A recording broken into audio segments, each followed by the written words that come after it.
Part 1. You will hear a woman calling the London Police Department to report a robbery. First, you have some time to look at questions 1 to 4.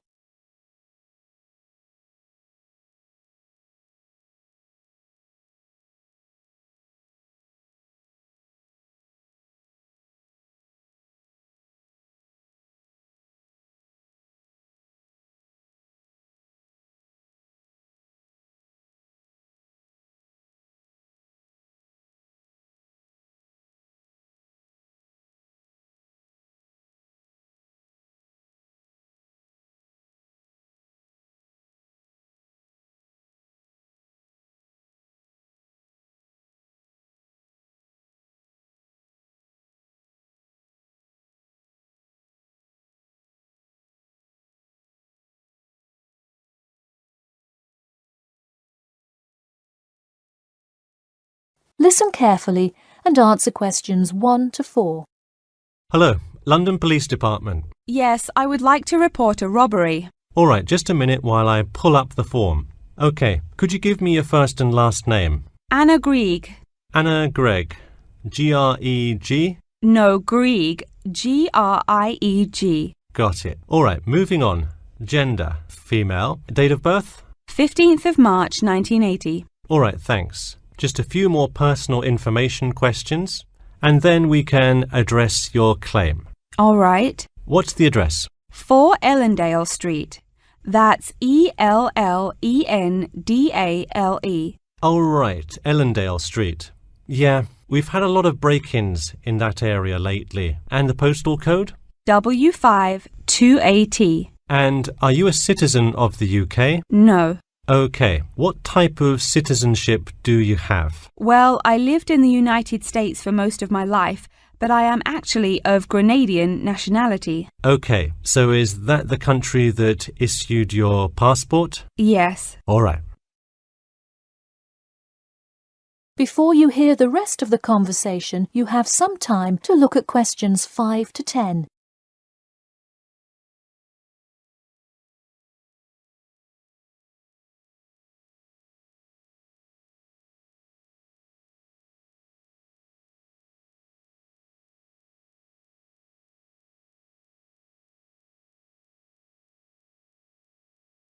Now listen and answer questions 5 to 10.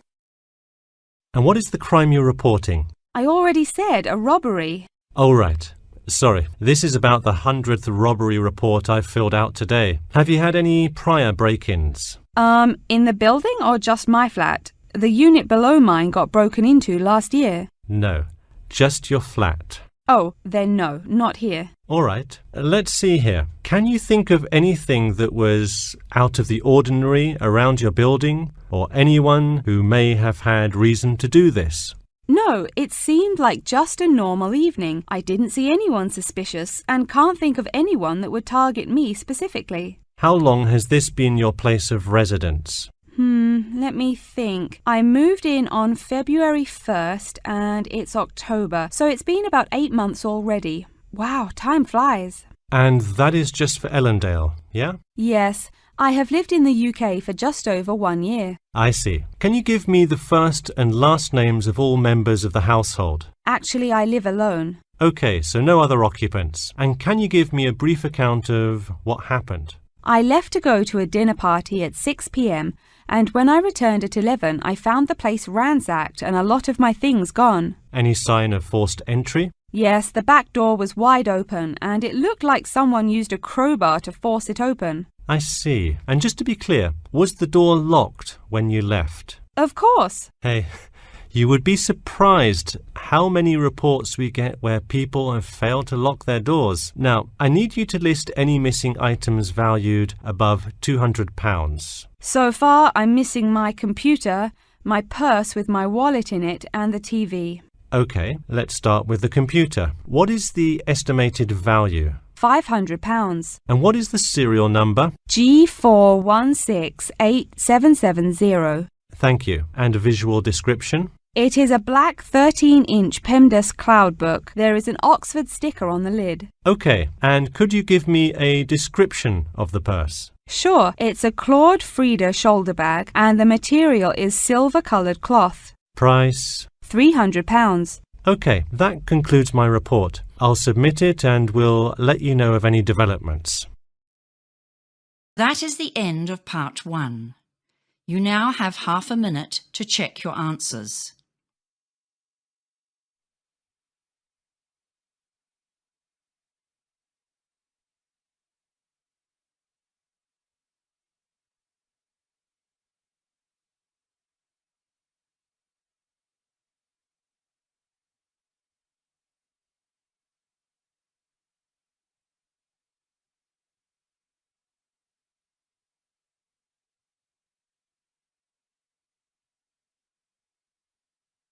Now turn to part 2. Part 2. You will hear two students called Mark and Gina asking their tutor for advice on the extracurricular project. First, you have some time to look at questions 11 to 14.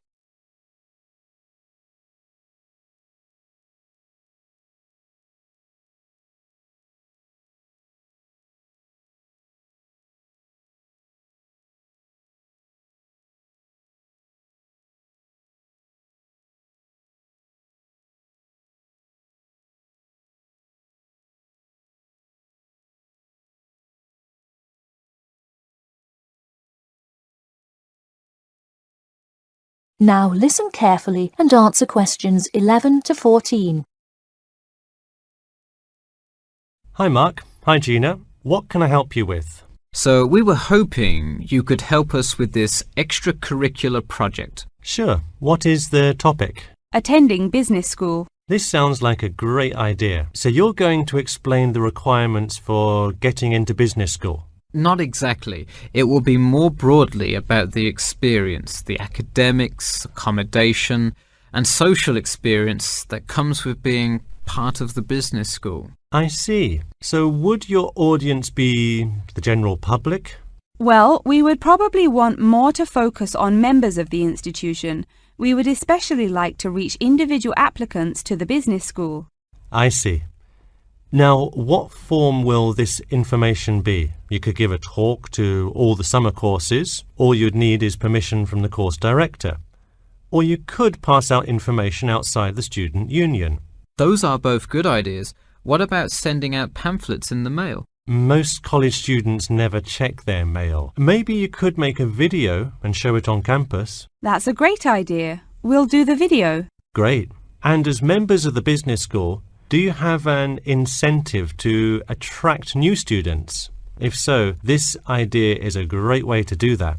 No, the idea actually came about because of how much students like us worry about their studies. Yeah, when I got into business school, there were a lot of things I had not prepared for, so the video would cover a lot of things Mark and I wish we had known upon entering business school. Right. Before you hear the rest of the talk, you have some time to look at questions 15 to 20.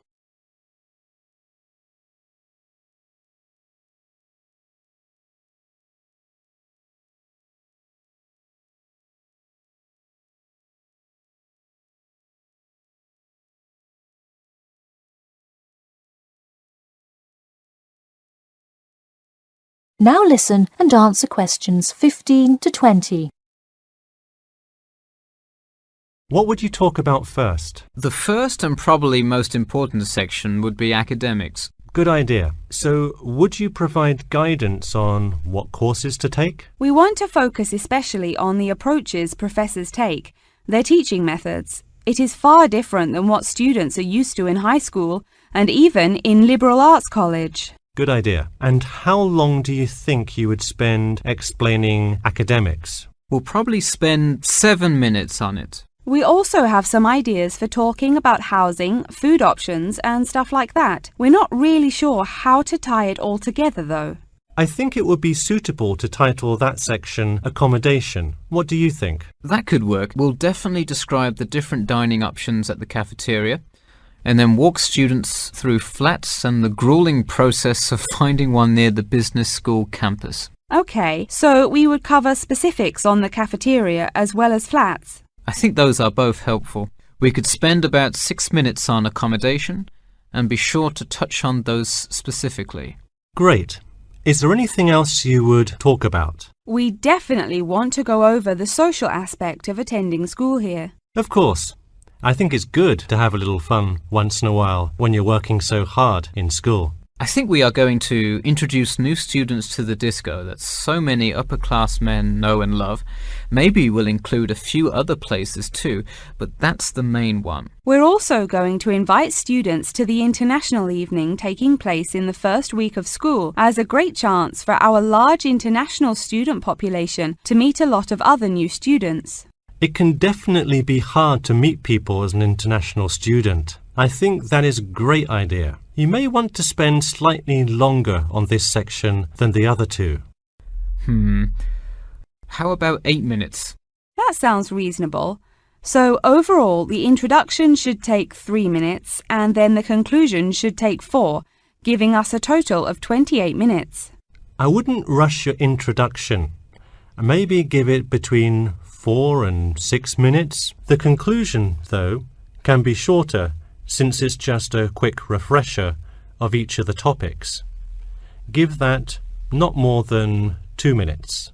Okay, so in total, the video should take about the same time, just more intro and less conclusion? Precisely. All right, we're going to get to work on our video. Thanks for your help. That is the end of part 2. You now have half a minute to check your answers.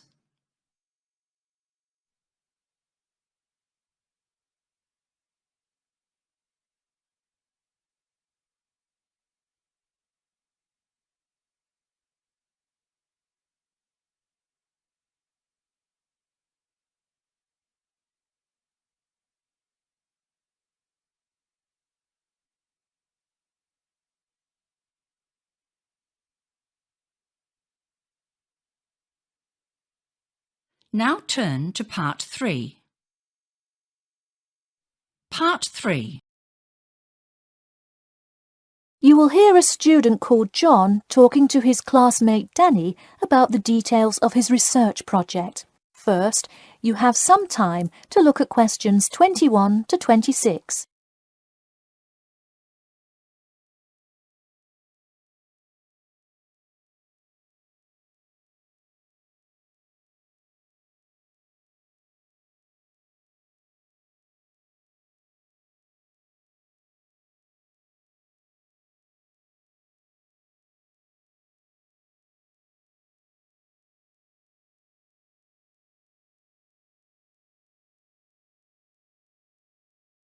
Now, listen carefully and answer questions 21 to 26. So, tell me about your research project, John. I created a questionnaire for the study to determine people's opinions of the relative feasibility of earning a living in Brisbane. Oh, cool. How is it scored? Are they all multiple choice questions? Well, the questions consist primarily of yes or no responses. There are 2 free response questions at the end. Participants will use a computer to fill in their answers. That way, it is really easy to analyze the data afterward. Great. It sounds like you have a pretty solid idea of what you should do. Just don't forget to submit a copy of your plans to Professor Curran by the 15th. Oh, I almost forgot. You don't do it for the high grade or a praise, but he can review and give you feedback. Right, that will be helpful. He has been conducting studies like this for 30 years now. Yep. Oh, and I'm curious. Are you going to be in the room giving subjects directions for the questionnaire? Well, I think the instructions will be provided by another representative who will not be analysing the data. I want them to feel they can answer and be completely anonymous, so I will not be in the room. Anonymity is really important for this study. I agree. Good idea. You should tell the representative to remind subjects to fully consider both sides of each issue. Sometimes it's really easy to immediately check yes or no without stopping to think about it completely. That's so true. It's like a race to finish the questionnaire first or something. I'll make sure to include that in the instructions. This report has to be perfect. Wow, what's the big deal? I know it's part of your grades and all. Well, it's that, but also a well-executed study could grab the attention of faculty in the department, which would be a huge deal. So, for attention? No, silly. I mean, I could really gain the respect of professors who may later take me on as a graduate student in their labs. Oh, I see. Before you hear the rest of the talk, you have some time to look at questions 27 to 30.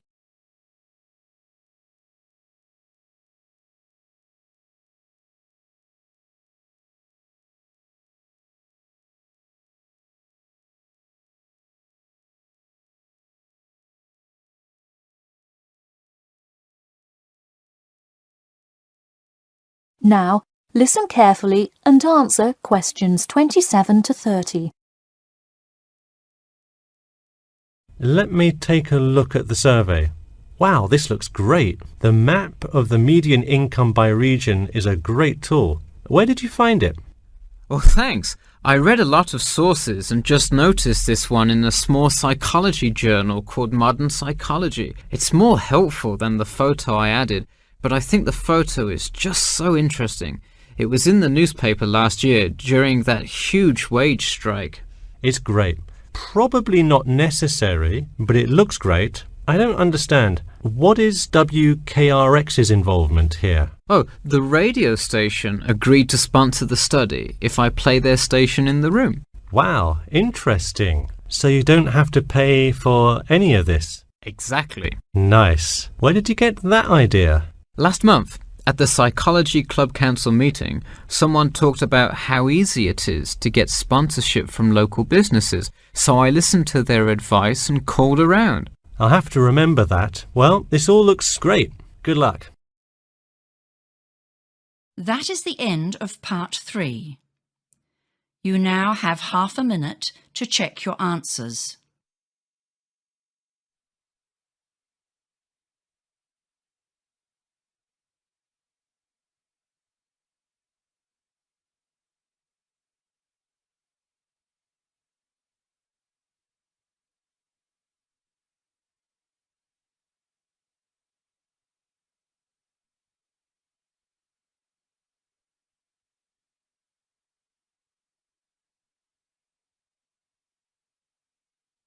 Now turn to part 4.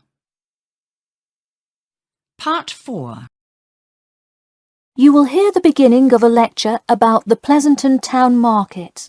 First, you have some time to look at questions 31 to 40.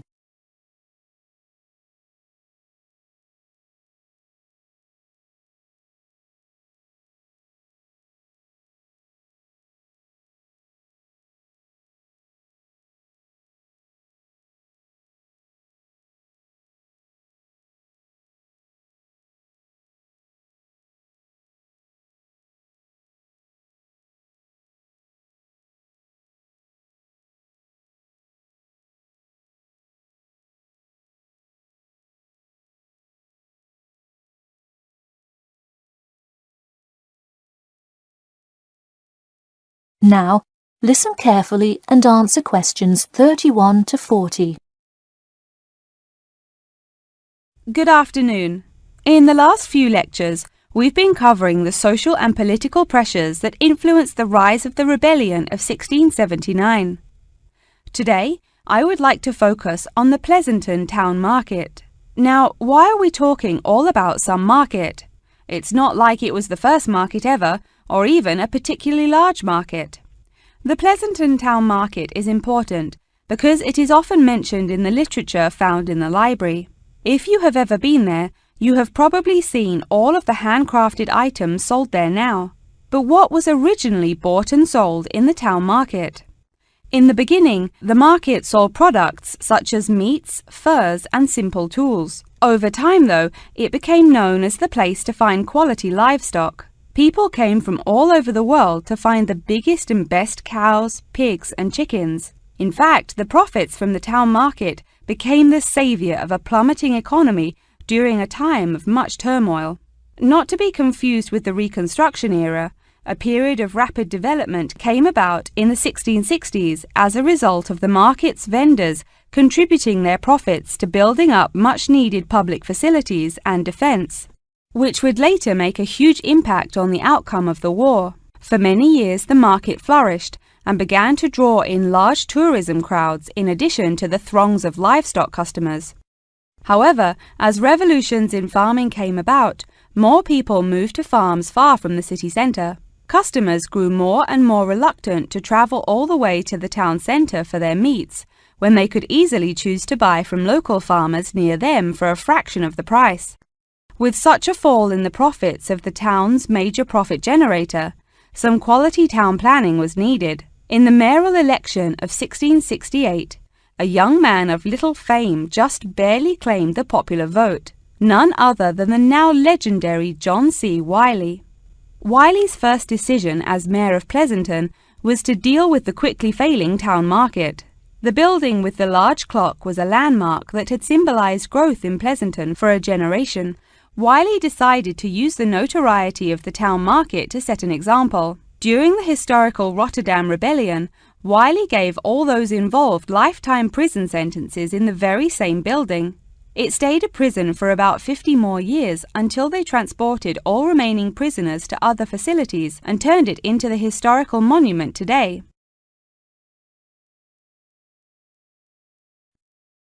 Now that you know the basics of the history of the Pleasanton Town Market, I will introduce your next group project.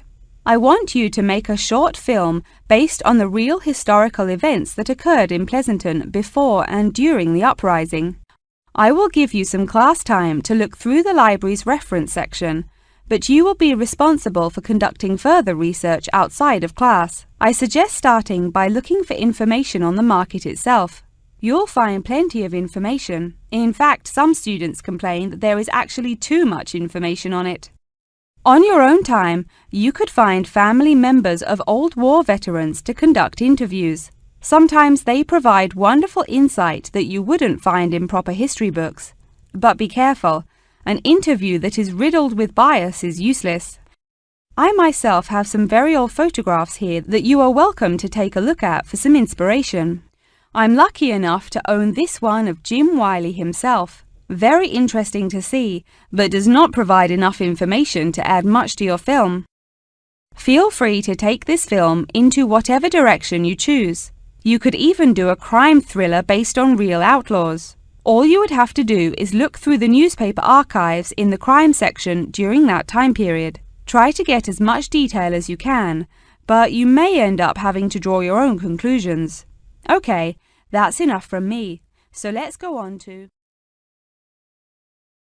That is the end of part 4. You now have half a minute to check your answers.